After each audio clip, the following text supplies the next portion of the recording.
இந்த பர்டிகுலர் வீடு வந்து நாங்கள் ஆப்போசிட்டில் ஒருத்தர்கிட்ட நின்று பேசிகிட்டு இருக்கோம். அந்த வீடு இந்த சைடு இருக்குது, நான் அந்த சைடு இருக்கவரை பார்த்து பேசிகிட்டு இருக்கேன்.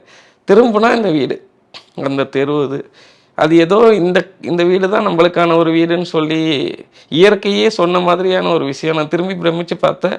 நம்ம படத்தோட டைலாக் ரைட்டர் ராஜேந்திர அண்ணனும் நானும் தான் போயிருந்தோம். அப்போ அவர் சொன்னார், இந்த வீடாக இருந்தால் கரெக்டாக இருக்கும் அப்படின்னாரு. அப்புறம் தான் போய் கேட்க ஆரம்பித்தோம். அது அப்படியே ஒருத்தர் மூலியமாக பேசி பேசி அப்புறம் அந்த வீட்டோட ஓனர் முருகேசன் வந்து ரொம்ப பெருந்தன்மையோட வந்து பண்ணிக்கங்க அப்படின்னு சொல்லிட்டாங்க.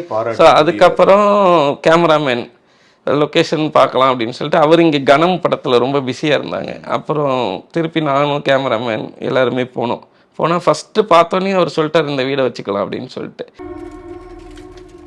இதுக்கு இதே வேலையாக போச்சு, என்ன நேரமும் அந்த ரூமையே பார்த்துட்டு.